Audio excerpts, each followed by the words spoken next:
Kıbrıs Türk Esnaf ve Zanaatkarlar Odası Genel Koordinatörü Hürrem Tulga bizlerle birlikte. Hürrem Bey, hoş geldiniz. Nasılsınız? Teşekkür ederim. Günaydın. Günaydın. Tüm izleyenlerimize, dinleyenlerimize dünden daha iyiyiz diyelim. Evet. Dünden daha Şimdi, iyiyiz diyelim. Yakinen tabii ki yaptığınız açıklamaları takip ediyorum. Dolayısıyla büyük uğraşlarınız da sonucu kara sınır kapıları geçişlere açıldı nihayet. İlk 4 günü nasıl değerlendiriyorsunuz? İlk önce böyle başlayalım isterseniz. Hava değişimi yaşanıyor açıkçası. Yani surlar içine gittiğinizde anlarsınız bunu. Ülkeye yayıldı mı tabii bu. Bir süre daha beklemek gerekebilir ama sur işlerinde Mausa'dan başlayarak gerçekten bir hava değişimidir. Yani farklı sesler, farklı renkler, bir hareket var ortada. Dün bir yerde anlattım. Dün işte yine Arasla bölgesinde görüşmelerimiz oldu esnafla, ziyaretlerimiz oldu esnafla. Duygulandırıcı tabii olaylar da yaşanıyor. Pazar günü hiç açmazdım. Kadın bir esnaf dedi. Açmazdım, açtım ama diyor.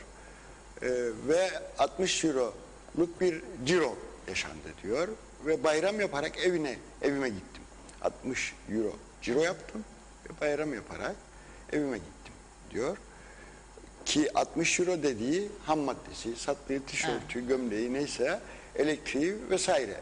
Emeği düşündüğünüzde aslında ortada bir şey yok. Evet. Ama ona o muhtaç 16 aydan sonra bunu söylüyor insanlar. Yani durumu izah etmek açısından söylüyorum.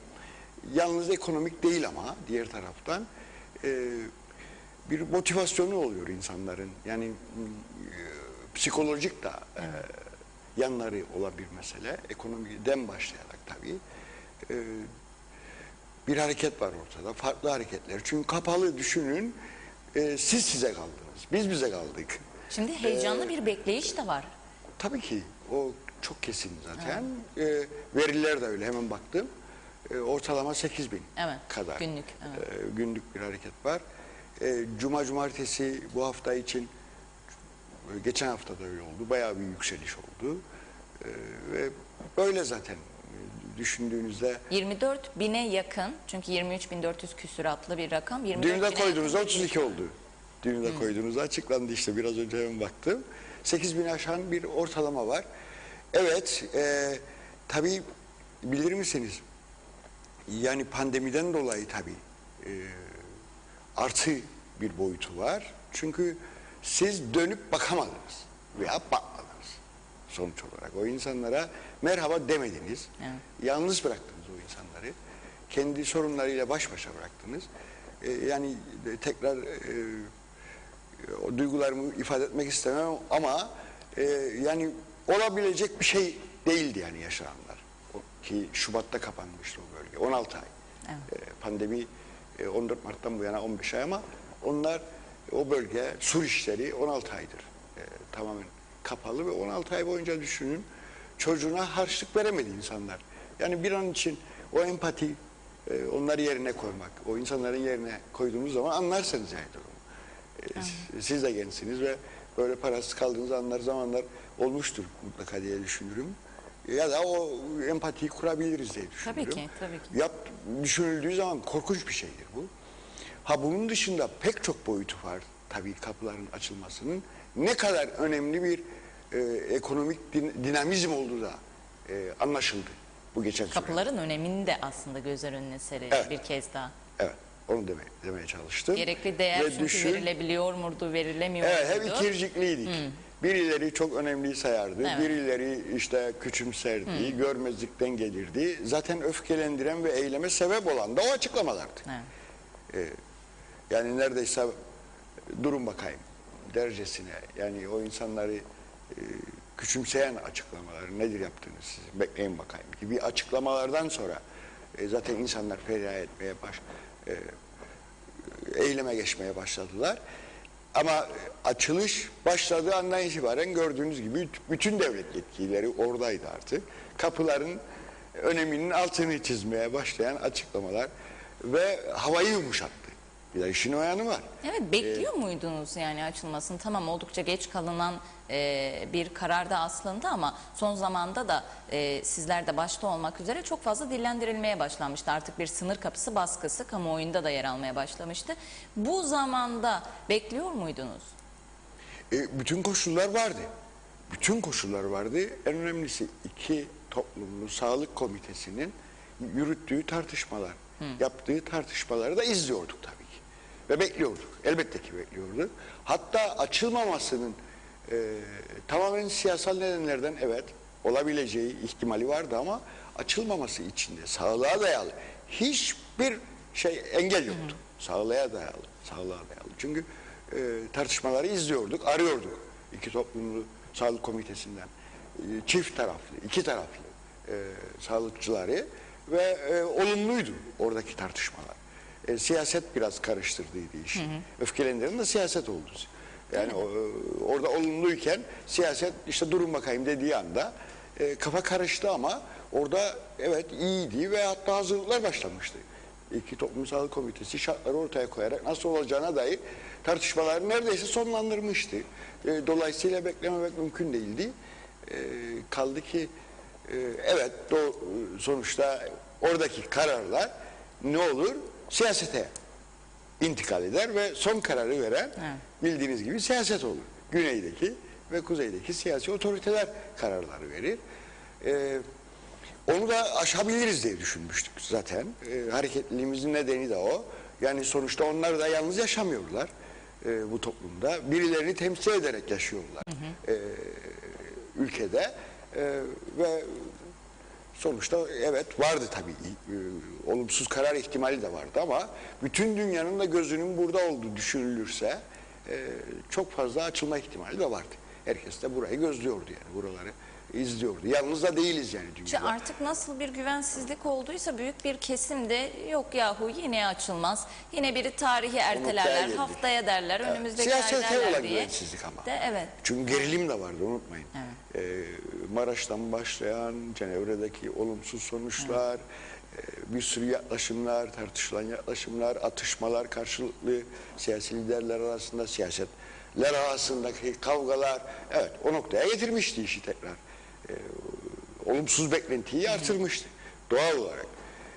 O nedenle diyorum ondan sonra açıldıktan sonra olumlu o hava siyaseti de sardı ama gördüğünüz gibi. Onlar da yumuşadılar, telefonlaştılar, merhabalaşmaya başladılar karşılıklı.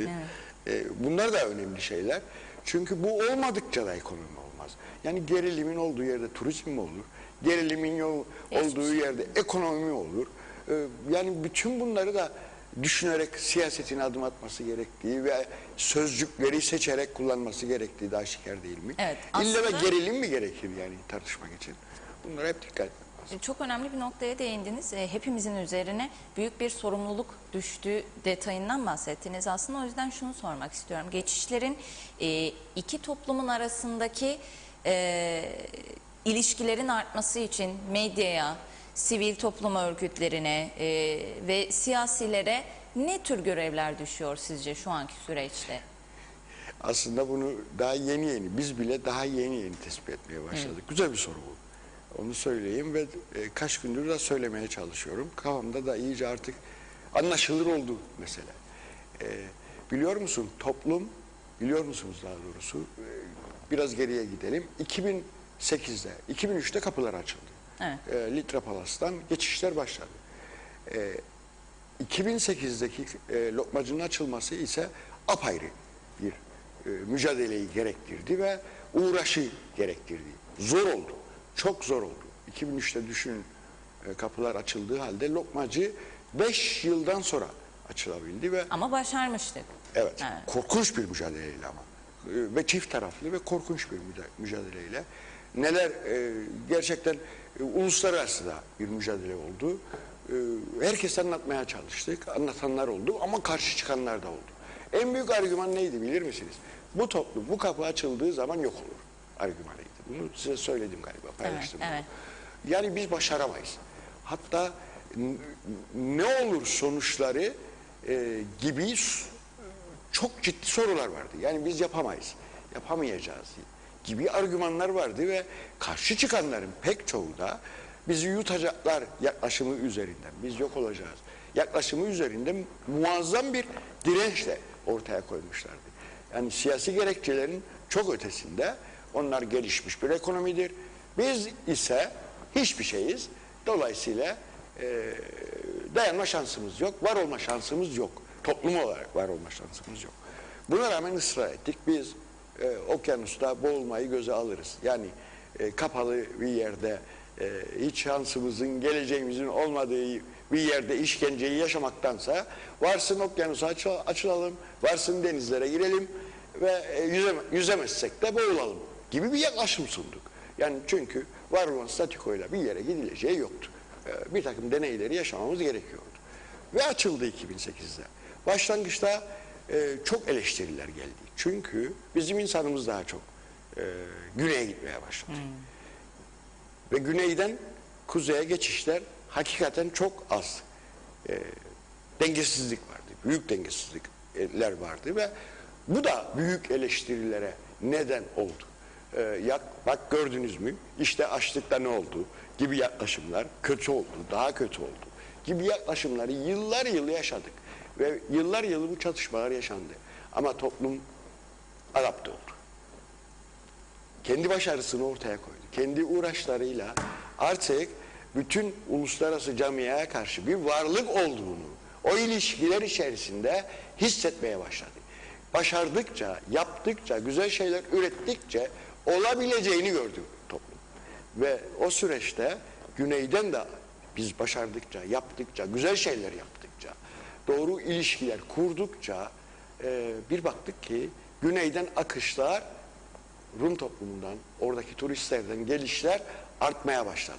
Ve özgüvenimiz arttı. Toplum olarak özgüvenimiz arttı. Hiç de yutulacak lokma olmadığımız çıktı ortaya. Toplumsal varlık çıktı ortaya. Ve yalnız Aras'ta değil, pek çok ustamız, ben iş yapar oldu. Pek çok ustamız, pek çok alanda, kuaföründen otoyedikçisine, makinistine kadar, dülgerine kadar, mobilyacısına kadar yapabileceğini gördü insanlar. Yapılabileceğini gördü insanlar. O zaman umudunuzu aslında hiç yitirmediniz diyebilir miyim? Tabii ki. Tabii ki. Zaten umudu yitirmek varlığınızı ortadan kaldırmak demektir. Yani bunu topluma da seslendirmemiz gerekiyor. Umut hep oradadır. Bu cümleleri hep benden duyarsınız ama umut yitirilebilecek bir şey değil. Bunu çok iyi anlamak gerekir ve öyle yaşamak. Yitirirsek yani kaybederiz. umut olmayan yerde nasıl olacak ki yani bu iş? Ha birileri onu size karşı kullanabilir. Umut yok falan. Kullanılıyor da. Ama bir insanı düşünün. Bir çocuğu düşünün. Bir genci düşünün. Umudu nasıl alabilirsiniz ki onun elinden? Yani bu olabilecek bir şey mi? Ve o gittiği zaman ne olur? Yani ne olabilir ki? Yani varlık olmaktan çıkarsınız. Böcek olursunuz işte sonuç olarak. Dolayısıyla evet yeniden bir varlığımızı yeniden hissettik. Böyle bir sosyal ilişkiyi geçtim. Dikkat ettiyseniz. Farklı bir şey söylüyorum. Daha öte şeyler söylüyorum. Yani yapabiliriz, başarabiliriz. Biz de bu ülkede, dünyada varlığız. Ülkede değil yalnız. Dünyada varlığız. Ve tabii ki üretmedikçe, yapmadıkça zaten varlığınızı hissedebilir misiniz? Veya umudu yakalayabilir misiniz? Bütün bunlar çıktı bu ilişkilerde. Dünyaya açık, yanı başınıza düşünün. 50 metre ötede böyle bir şey.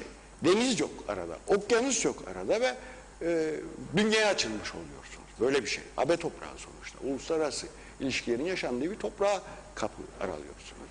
Ve o dünya içinde bir varlık olarak özgüveniniz artıyor. Çünkü yapabiliyorsunuz siz de. Bütün bunlar var. Ve evet, başka türlü de bu dünyada olabilir mi zaten? Yani diğer taraftan yani siyasetinde anlaşılmasın bu söylediklerimiz. Biz doğrudan olanı, hissedileri anlatmaya çalışıyoruz. Yani siyaseten çelişebilir bazı siyasetlerle ama gerçek bu. Dünyada da gerçek bu. Kapatın insanları bir yere. Mümkün mü bu artık? Mevcut iletişim çağında, siber çağda mümkün mü yani bu? Bu dünyaya göre, bu teknolojiye göre, bu dünyadaki gelişmelere göre sizin de kendinizi sürekli geliştirmeniz ve ona göre ayak uydurmanız gerekiyor. Evet. hiç Şimdi yolu çok önemli yok. bir konu daha var. Yine geçişlerle ilgili. Onu da atlamak istemem. Bugün Diyalog Gazetesi'nin ön sayfasında da yer aldı çeşitli açıklamalar ve durumun son hali. Şimdi Rumlar Kıbrıslıların ve Avrupa Birliği üyesi kişilerin kuzeye geçişini serbest bırakıyor. Ancak Avrupa Birliği olmayan kişilerin geçişine izin verilmiyor. Bunu nasıl değerlendirirsiniz? Siyasetlerim, gene siyasetlerim, Siyasi bir karar. tabii ki gene siyasetlerim ve üzerine yürümemiz lazım. Tam da ayrıntıyı, niçin öyle olduğuna dair bilgiye sahip olmadığım halde ve uğraştığım halde ulaşamadığımı söylemiş olayım. Kaç tane telefonla ulaşmaya çalıştık o yoğunluk içinde ama öğrenemedim. Ama siyaset belli. Çünkü Dünya Sağlık Örgütü'nün kategorileri var. Evet. Eğer uygunsa, Evet. şartları yerine getiriyorsa, vaka sayıları itibariyle eğer şartlar uygunsa geçebilmeli. Tabii ki ülke şartları, PCR, aşı kriterleri. Anladığım kadarıyla evet. İsrail'den çok sayıda konuk geliyor bildiğim kadarıyla. Rusya'dan tabii gelen konuklar var.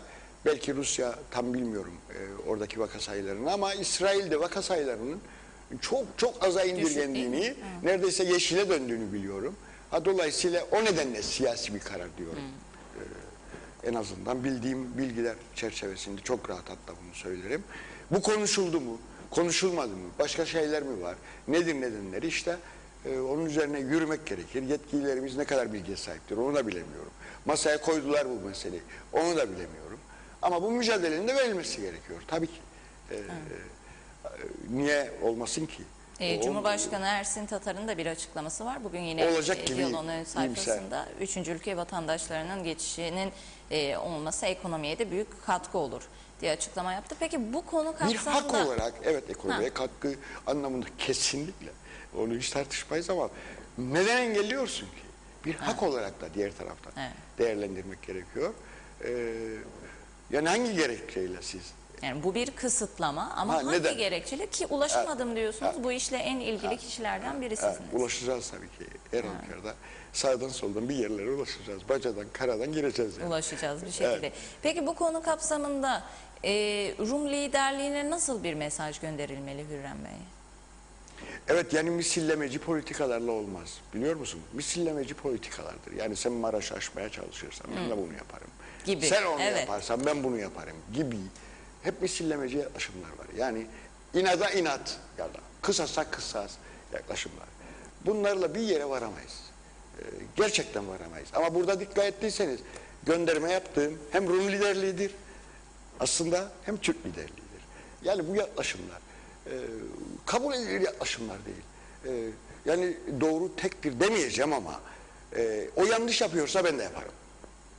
Yok öyle bir şey. Olmamalı yani bütün bunlar. Doğruysa eğer bir şey, doğruysa eğer ve izahı varsa, insan haklarına, hukuka dayalıysa onu savunmak gerekiyor. Her halükarda onu savunmak gerekiyor. Yani birilerine pozisyon almak, birilerinin yanlışı karşısında bir başka yanlışı ileri sürmek, bunlar çok yanlış şeyler. Ve bu bizi bir yere götürmez. Yani işte Hammurabi kanunlarından kalan kısasa kısas, yanlış yaptım ben de senin kolunu götürürüm yaklaşımıdır bu yani neredeyse. Yok bunlar. Bizi bir yere götüremez. Hukuk temelinde olmalı, hak temelinde olmalı, diyalog temelinde olmalı bütün açılımlar ve o çerçevede savunulmalı. Yani dolayısıyla evet dolayısıyla biz liderliklere gönderelim. Bu konuda evet Rum liderliğini uyaralım ama liderliklerin de artık bu misillemeci yaklaşımlardan vazgeçmeleri gerektiğini hatırlatalım. Evet, dilerseniz yorumlara da hemen bir göz atayım hızlıca. Evet. Canan Toy, sıkı hayranlarımızdan yeniden günaydın, iyi yayınlar dilerim. Melis Hanım dedi, günaydınlar, çok teşekkür ederim. İyi dilekleriniz için Demet Akarsu İzmir Dikili'den selamlar, iyi yayınlar Melis Hanım dedi. İzmir'e, Dikili'ye sevgiler, saygılar. Size de günaydın. Hüseyin Koltan, günaydın Melis Hanım, iyi yayınlar dilerim. Kolay gelsin, doğru haberin adresi, iyi ki varsınız dedi. Sizler de iyi ki varsınız. Sizler var olduğunuz sürece bizler de var olacağız diyelim. Hüseyin Koltan yazdı bu yorumu da. Şimdi Hürrem Bey genel hatlarıyla konuştuk aslında ama ben ilk gün ne hissettiniz? Duygularınızı merak ediyorum. Gittiniz mi? Lokmacı'da mıydınız? Öncelikle bir onu sorayım. Oradaki kavuşma anı, akşam bir etkinlik düzenlendi, Rumca, Türkçe şarkılar söylendi. Çok duygusal anlar yaşandı aslında o gün. Sizin gözlemleriniz neler? Aslında biz gidemedik. Gidemediniz. Arkadaşlarımız oradaydı. Ben kişi olarak. Ama televizyonlardan, ekranlardan gördünüz tabii ki. Kulağımız, gözümüz oradaydı. Evet. Ama Perşembe gerçekten büyük bir hareket vardı. Eğilimliliğimiz vardı ve düşünün doğru. Peş peşe şehir şehir eğilimlilik içerisindesiniz. Diğer taraftan pek çok esnaf grubu var. Onların sesi olmaya çalışıyorsunuz. Toplantılar var. İki toplum Türkiye KKTC arasında protokol görüşmeleri aynı zamanda Perşembe yaşanmıştı ve neredeyse hareket yeteneğimizi yitirdiğimiz anlardı o anlar. O gücü kendimde bulamadım. Aynı zamanda Karpaz'da çok büyük bir açılışımız oldu tabii. Zeytin Kooperatifimizin. Bölük pörçük olduk, iş bölümü yaptık. Orada olamadım ama insanları çok iyi anlıyorum. Anlıyoruz da insanları. Ki sonrasında da ama zaten konuşmuşsunuzdur kendi aranızda. Yani gelen tepkilerden hissettikleriniz nelerdi? Yani düşünün 2008'den bu yana 12 yılda kurulan ilişkileri düşünün. Yani 50 metrelik bir ara var. Evet. 50 metrelik bir mesafede kurulan ilişki. Her gün oralarda zaman geçiren insanları düşünün. Dostlukları düşünün. İlişkileri düşünün.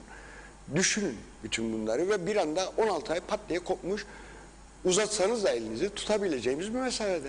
Ki ağlayarak sarıldı insanlar birbirlerine. Doğal değil mi? Doğal değil mi? Doğal değil mi? Doğal değil mi? Yani bu yani empati yaptığınızda dediğim gibi yani burada bile o pandemi koşullarında pazar günü hareket edemeyen insanlar pazarı nasıl bir sevinçle karşıladılar geçen hafta. Pazar günü bir yere gidemeyen o insanlar bile, çünkü çalışıyorsunuz hafta içi, bir yere gidemiyorsunuz. Pazarın açılması bile büyük bir heyecanla karşılandı kuzeyde, biliyorsunuz birkaç hafta önce. 16 aydan sonra böyle bir açılım elbette ki o yani ufak şeylere aslında gerçekten şükredip çok da fazla mutlu olmayı öğrendik değil mi küçük şeylerden? Keşke o noktaya gelsek ama evet bunlar ders olsun bize. O anlamda çok önemli. Tabii ki. Yani örnek vermiştiniz 60 euro mesela dediğiniz gibi yani bir dükkanın giderini karşılamayacak kadar küçük bir miktar aslında ama o 60 euronun ne kadar büyük bir mutluluğunu yaşadı o esnaf. Evet zaten bakın tabii bu çalışanda, esnafta, zanatkarda bu özellik var. Bu özellik var. Zaten canını yiyor, işinin başındadır, alın teri harcıyor, emeğini ortaya koyuyor. Onun istediği nedir bilir misiniz? Dümeğini çevirmektir, çarkını çevirmektir.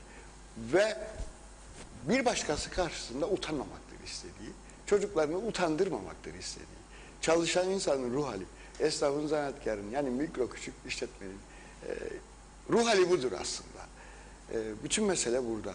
Ve o insanlar için tabii ki dostluklar da çok önemlidir. Çünkü o vefa bilir, emeğin değerini bilir, üretimin değerini bilir. Çünkü o kendisi yapmaktadır bütün bunları. O gittiği zaman tabii ki aradan artık o da olmadığı zaman geriye çekilebileceği başka bir yer yok ki. Zaten sınırda yaşıyor, emeğiyle yaşıyor ve bir tarifi daha var. O gün için işleyip o gün için harcıyor. Büyük ölçüde öyle. Çalışan için durum bu. O harcamaları düşündüğünüz zaman zaten o kadar çok harcama var ki her gün de çeşitleniyor bu harcamalar. Yani iki yakayı neredeyse bir araya getiremeyen insanlardan söz ediyoruz. Belki biraz işte gelecek için bir artısı olabilir ama çalışmadığı zaman o birikiminden de söz etmek mümkün değil. Cepten yiyecek nereye kadar? Tabii ki böyle bir şey. Yani hazırı tüketen insanlar değil bunlar. Kadir bilen insanlardır tabii. Hazırı tüketmeyen insanlar vefa sahibi insanlardır, vicdan sahibi insanlardır, halden anlayan insanlardır. O duygusallığı dolayısıyla nasıl yaşamasın ki o insanlar? Ve onlar için çok büyüktür. Küçük gibi görünen o ilişki, o ekonomik ilişki onlar için çok büyük bir şey. Kırmızı halı tartışmalarını nasıl yorumlarsınız? Bir kırmızı halıdır gitti, etkinlikten kaldı denildi, esnaf serdi denildi. Vallahi o bölgeye yeni gelim ismini de tekrar anmayayım ama birileri bunu yaptı. Doğru yapmadı. Doğru yapmadı. Tamam. Yine altında başka sebepler vardı yani. Doğru yapmadı ve esnafımız da ona büyük bir tepki koydu. Buradan iyi oldu söylediğiniz. Ama empati de kurduğunuz zaman yani ne duruma geldi o insanlar diyeceğim ama doğru yapmadı. Tamam. Böyle bir doğruluk da yok ortada. Esnafta kırmızı halı alışkanlığı yok. Yani vefasını, sevgisini böyle kırmızı halılarla göstermez. Lokmayla gösterir aksine. Değil mi? Tabii ki. Evet, Tabii ki. o da çok esnafın güzel. işi değil yani. Esnafın işi değil. O birilerinin için yaptı. Nasıl yaptı? Hayret. Onu da söylemiş olayım. Ama diğer taraftan şunu söyleyenler de oldu. İçinden geçirenler de oldu. Ya dönüp bakmadılar 16 ay boyunca. O eleştirilenler de bunu düşünsünler. Bu da dendi yani biliyorsunuz. Evet, Gerçekten öyle. Dedim ya herkes biraz düşünsün işte. Herkes biraz düşünsün. Çok büyük yanlışlar da olabilir ama biraz düşünsün. Biraz arka planını da incelemek lazım. Yani hemen orada Ne yaşandı? linç etmek mi gerekiyor yani diğer tarafta? İşte İki tarafta da düşünmek lazım. Dediğiniz gibi evet. Başından itibaren onu konuşuyoruz zaten dikkat edin. Yani hemen kelleyi götürelim. Yok öyle bir şey. Ve işte toplum olarak bazen yapıyoruz böyle ne yazık ki. Şimdi bir önemli konu daha var. Aslında biraz önce değindik ama daha detaylı değinelim istiyorum. Dünkü Diyalog Gazetesi'nin manşetinde de öldürdünüz başlığıyla yer almıştı. Otelciler Birliği Başkanı Sayın Dima Çağıner ve Kıbrıs Türk Seyahat Acenteleri Birliği Başkanı Sayın Orhan Tolun'un ortak bir bildirisi vardı biliyorsunuz hükümete yönelik. Bizi öldürdünüz dediler. Yerli geçebiliyor ama turist gelemiyor.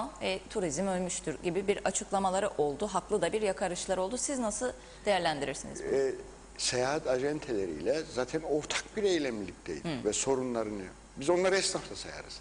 Evet. Kendileri bilmiyorum hepsi belki esnaf saymaz ama biz onları esnaf da sayarız. Turizmin durumu zaten görüyorsunuz. Yani bunu görmemek için de neden yok. Sonuçta biz aşıyı gerçekten yönetemedik. Yani pandemiyi yönettik diyoruz ama hangi pandemiyi yönettik? Şimdi iyi oldu bak bunları da hatırlattınız. Sabah yine benzer bir açıklama. Pandemi iyi yönetildi. Allah aşkına bu insanlara ödettirilen bedel iyi bir şey mi yani? Pandemi yönetimi sonra insanları yaşatma mücadelesinden apayrı bir şey. Pandemiyi yönetme meselesi. Sadece şey boyutu mu? İşte vaka sayısı sadece. Ya da 1500 TL verilmesi mi? Büyük ihtimalle onlardan dolayı iyi yönetildiği söyleniyor ama dediğiniz gibi Ya, aşı nerede o zaman? Allah aşkına hayır o 16 ay işlemeyen insanların o devasa yatırımların üzerine binen borçları ya da çalışmayan insanların sırtına binen borçları, kira borçlarını, banka borçlarını, taksitleri düşünen var mı yani gerçekten? Nasıl Ki vergileri bile istendi. Evet. Evet. İsteniyor Yani da. sadece kişisel borç da değil. Evet. İsteniyor da. İsteniyor da. Şimdi nasıl yönetildi yani bu pandemi? Nasıl iyi yönetildi gerçekten? Ha diyeceğiz ki çok ciddi vakalar olmadı. Tamam. Olmadı gerçekten. Ama diğer taraftan da pandemi iyi yönetildi demeyi hak ediyor mu bu? Biz biliyoruz tamam 15 ay benim vergilerimden, ödediğim vergiden sen bir tamam ödendin. Artık bunu söylemekten hiç imtina etmiyorum. Ama sen ödenirken sonuçta benim kaynakları da sonuna kadar tükettin ve borçlarımı da ikiye katladın ve birkaç ay sonra da hepsinin vadesi de gelmiş olacak o borçların. Ve ortada ekonomi yok. Ortada ekonomi yok. Nasıl yönettin? Neyi yönettin? Ya da sen ne kadar yanımda durdun ki bunu söyleme cüretini gösteriyorsun. Ve gerçekten söylenen sözcükler duyulmuyor mu acaba? Tamam söylüyorsun da kulağı duymuyor mu? Nasıl yönettin sen? Bu olabilecek bir şey mi? Ve ilk defa insanlar kendilerini ötekileştirilmiş hissetti. Devletleri ve hükümetleri kendilerinin yanında görmediler insanlar. Yani bizim için hükümet yok diyor insanlar, düşünebilir misiniz? Devlet yok bizim için. Yok, olmadı diyorlar. Dolayısıyla evet turizme baktığınız zaman, ulaşım sektörüne baktığınız zaman bu sektörler için de fırsat kaçtı. Çünkü sen planlama yapmadın. Aşılamayı uygun bir noktaya getiremedin. Getiremedin. Başka tedbirler alamadın bu arada getirmek için. Geçen Mart'tan başlayalım. Zaten vakalar başladığı için kaçtı, yönetemedin, aşmaya çalıştın, artırdın tekrar vakaları, yönetemediğin için tabii. Derken tekrar kapattın ve yazının içindeyiz. Neyi planlayacak ki turizmci? Seyahat acentesi. Bir tek işte güneyden gelen şeyler var. Aşılar 5000 doz geldi geçtiğimiz hafta. Ve- Gerçi bu haftada çok Dil- yüksek dozda Türkiye'den geleceği söyleniyor Evet, ama evet. Dilerim de ama 2 aydır aşı gündem olmaktan çıktı neredeyse. %23'lerde olduğumuz söyleniyor. Bu hizmet ülkesi olan bir ülke için felaket bir şeydir. Ve bunun anlamı şudur aynı zamanda. İşte biraz önce söylediğim gibi insanların hacizle karşı karşıya kalması, icra ile karşı karşıya kalması, hapislikle karşı karşıya kalması demektir. Ve bunlar konuşulmuyor hala daha. Neyi öğrettin o zaman? Düşünün 15-16 ay insanlardan, çalışmayan insanlardan her şeyi istemeye devam ediyorsun. Sigortayı, seyir seferi, kirayı, geliri olmayan kişiden hem de hiç %80-90 kaybolan insanlardan nasıl öfkelenmesin ki o da? Ve bir imkan yakalamış güneyden. Onu da öğrenemedik. Yani ne olduğunu da öğrenemedik. O da feryat ediyordu doğal olarak. Ama o değil yalnız feryat. Kuzeyden yapamıyor. Burada bir imkan doğmuş. Onu yakalayamıyor. O imkanı değerlendiremiyor. Nasıl etmesin? Nasıl etmesin ki? Şimdi yurt dışı pazarına güvenli ada sloganı pazarlanacakmış ama yani vaka sayılarımız düşük. Bu konuda hak Şimdi veriyorum. o tartışmanın içindeyiz Ama biz. aşı evet. O tartışmanın içindeyiz. Öğrenciler için, üniversiteler için, yurtlar için, esnaf için. Her şey birbirine bağlı işte gördüğünüz gibi. Aynen öyle. Zincirle. Güvenli ada nerede? Başında konuştuğumuz meseleydi Evet, bu. evet. Bunlar yitirildi işte. Ve yakalamak da gerçekten mümkündü. Gerçekten mümkündü. Düşünün %23-24 aşılama oranına rağmen ki kendi verileri bilmiyoruz söyledikleri. O oranına rağmen iyiyiz yani. Hava koşullarından, Kesinlikle. özen göstermemizden, her tarafı kapattığımızdan, hayatı durdurduğumuzdan dolayı iyiyiz işte. Demek ki aşıyı iyi bir noktaya getirmiş olsak bütün bunlar olabilirdi. Bu kadar çok borç yükü altına sokmazdık insanlara bu kadar büyük bedeller ödetmezdik ki bu bedellerin büyüğü de daha yeni yeni geliyor. Onu da söylemiş olayım. Çünkü borçlar ipotekleri aştı. Yani ötelendi borçlar. Vade tanındı borçlara ama borç çoğalmış oldu. Faiz işliyor ve şu anda karşılıklar yeterli değil. Gösterdiğimiz ipotekler, insanların gösterdiği, yatırımcının gösterdiği, esnafın gösterdiği ipotekler veya kefiller yeterli değil şu anda. Karşılamıyor teminat olarak borçları. Yani korkunç bir durum var. Ve bir taraftan da mazbatalık davalar devam ediyor. Bir taraftan. Nasıl olacak bütün bu işler? İcralık meseleler devam ediyor. Nasıl olacak bütün bunlar? Bir protokolden bahsetmiştiniz. 6 ay ötelemeli kredi imkanı Küçük bir gerçekleşti kredi. mi o? Evet, Onu bugün sorayım. yarın buradan çıkıp onu da bitireceğiz. Birkaç gün içinde imzalayacağız. Ama o da dediğim gibi işletme sermayesi için olacak. Yeni açılımlarda katkısı olacak. Can suyu olacak. İyi bir şey tabii. Ama bu sözünü ettiğim borçlarla alakalı değil ki. Onunla ilgili yeni açılımlar lazım. Yani uzun vadeye yayacak ve faiz desteği yapmak üzere bir yasa çalışmasının mutlaka yürürlüğe girmesi lazım. Ona da çalışıyoruz. Birkaç gün içerisinde onu da paylaşacağız. Bir büyük kavgaya daha hazırlanıyoruz yani açıkçası. Nasıl olmasın ki? Çünkü biliyorsunuz kara listeye girdiğiniz anda iş yapma kapasitenizi yitirirsiniz. İş yapma olanağını yitirirsiniz. Ve şu anda en büyük risk de bu. En büyük risk de bu. Hatta duyarsınız onurumuzla oynadınız. Denir ya odur kastedilen. Çünkü ödeyemediğiniz zaman hemen kara liste konusu olur ve mahkemeye olursunuz. Evet. Ve bir daha paraya, bankaya ulaşmak mümkün olamıyor. Yani kendi ihtiyaçlarınız için artık bir yere başvurma şansınız kalmıyor. Bu kadar da önemli yani. Ve şu anda onunla yüzleşme noktasındayız. Geldik yani oraya da geldik. O level'a da geldik. Evet, şimdi en başında ne konuşuyorduk? Hep sağlıkla ekonominin arasındaki dengenin Tabii çok ki. önemli olduğunu kararlar arasında konuşuyorduk. Tabii ekonomiyi bayağı bir kötü duruma geldi. Sağlığa yönelik daha kararlar alındı. Şimdi uzun bir süre sonrasında artık çırpınır bir vaziyette ekonominin çarkları döndürülmeye başlandı. Ama şimdi de dediğiniz gibi aşı kısmının da daha üste çıkması gerekiyor. Aşılamanın en fazla hızlanması gereken dönemdeyiz diyebilir miyiz? Evet ve geç kaldı ama. Yine. Baksanıza ikinci Her turizm şeyde. sezonu gitti. İkinci turizm sezonu gitti. Güney Kıbrıs'ta Eğitimde %53 aşılanma oranı var bu arada. Onu ve da söyleyeyim. daha geç başlandı halde. Evet. Çok daha geç başlandı. %53. Hava bastık işte biz. Biz hava basmayı biliyoruz. Sadece hava bastık. Biz çok iyiyiz derken baksanıza düştüğümüz duruma şu anda. Ve dediğim gibi hizmete dayalı bir ülke. İnsan hareketlerine dayalı bir ülke. Öğrenci gelmezse, turist gelmezse var olamayan bir ülke. Evet. Böyle bir ülke. Ve bakın bunu bile yapamadık ve sonra iyi yönettik diyoruz. Ama bedel ödettirdiklerimizi saymıyoruz işte. Ötekileştiriyoruz işte. O insanların ödediği bedelleri, çekilen cefayı, ezgiyi görmezlikten geliyoruz. Yani gerçekten o sözcüklerin değerini biraz bilmemiz gerekiyor değil mi konuşurken? Yani ve düşünürüm bu bedeli ödeyen kimler? Kimler? Kim ödedi bu bedelleri? Bir başarı da varsa kimin sayesinde gerçekten? Haydi bakayım. Yani böyle mi konuşalım ama evet yani en azından durum bu. En azından durum bu. Hiç istenmeyen sözcükler sarf ediyorum ama durum bu. Evet. Yani böyle bir adaletsizlik dünya gördü mü diye bazen öyle abartılı laflar bile kullanmak isterim artık. Yani birileri tüketirken yanı başındaki küçücük ülkede dışlamak nerede görüldü ya Allah aşkına? Var mı böyle bir dünya veya geçmiş? Böyle bir geçmişimiz var bizim. Nasıl olabilir böyle bir şey? Ve bu yaşandı bu toplumda işte. Yaşandı. Gerçekten yaşandı. Onun için bizim üzerimizden politika yapmasınlar. Üreten insanlar, çalışan insanlar üzerinden gerçekten politika yapılmasın. Evet.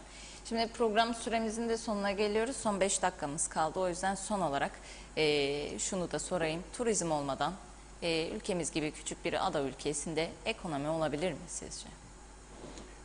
Hepsinin bir balansının olması lazım. Evet. Üretimin de olması lazım. Belli bir standarda üretimin de getirilmesi lazım. Ama bu üretimin de turizmde, ada ülkelerinde böyle zaten. Buluşturulması lazım. Yani bir taraftan turizm yaparken bir taraftan da üretimi birlikte düşünmek ve ele almak lazım. Yine denge aslında önemli olan. Tabii tek taraflı olmaz. Bakın her kriz döneminde ilk kaçan turist olur. Her savaş durumunda ya da her gerilim ortamında hemen bir bakıyorsunuz düşüyor. Düşüyor, geriliyor. Dolayısıyla evet öyle bir dünyadayız ki üretimi de bir taraftan, turizmi de bir taraftan, eğitim gibi bir olanağı da bir taraftan. Hepsinin birlikte düşünülmesi ve ele alınması gerekiyor.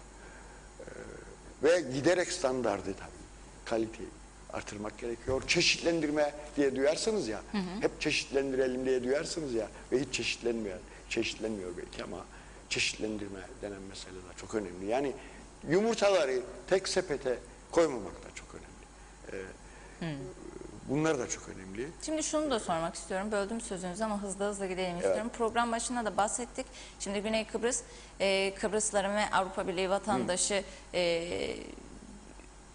kişilerin geçebilmesini serbest bıraktı ama AB vatandaşı olmayanlar kuzeye geçişleri sınırlandırıldı. Şimdi Kuzey Kıbrıs Türk Cumhuriyeti'nde de buna yönelik açıklamalar yapılıyor. Hani yanlış bir uygulama olmamalıydı, şöyle olmalıydı ama buna yönelik bir adım atılıyor mu?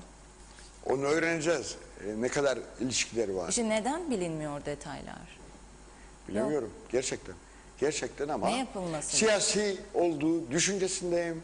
Bir misillemeci yaklaşım olduğu düşüncesindeyim. Yani sen bunu yaptın, ben de bunu yaparım gibi bir politikanın sonucu olduğu düşüncesindeyim ama tam bilemiyoruz çünkü açıklama yok biliyorsunuz. Ama bir şekilde de ulaşacağız yani bunun yolu yok. Yani merakla bekliyoruz tabii aslında. ki öğreneceğiz. Çözebilelim yani öğrenmeden. Hatta sabah buraya gelirken dahi bu sorunun sorulabileceğini düşünerek bazı yerlere ulaşmaya çalıştım. Çünkü kafalarda soru işaretleri var. Evet. Evet, bizde de. Çok teşekkür ederim. Eklemek istediğiniz bir şey var mıdır Hürrem Bey? Son Sağ olarak. olun, sağ olun. Teşekkür ederim. Ama her halükarda evet yani umudun orada olduğunu bilelim. Evet, insanları da anlıyoruz. Çok büyük ağır bedeller ödendi bu süreçte. Gerçekten ağır bedeller ödendi. Ama onları da aşmak için mücadele etme dışında, umudu yakalamamız dışında yapabileceğimiz başka bir şey yok. Tek seçeneğimiz yeniden ayağa kalkmak için mücadele etmektir. Bu gençlere karşı da, çocuklarımıza karşı da, komşularımıza da bir sorumluluğumuzdur. bunu söyleyerek bitirelim. Evet, güzel Sağ ve olun. anlamlı bir mesajla aslında kapanışımızı gerçekleştiriyoruz. Çok teşekkür ederim. Beni kırmayıp geldiğiniz için, değerli görüşlerinizi teşekkür de ederim. bizimle paylaştığınız için en kısa sürede yeniden görüşmek üzere diyelim Sağ Hürrem olun. Bey. Sevgili izleyenler, Güne Merhaba'nın sonuna geldik. Yeniden görüşünceye dek şimdilik hoşçakalın.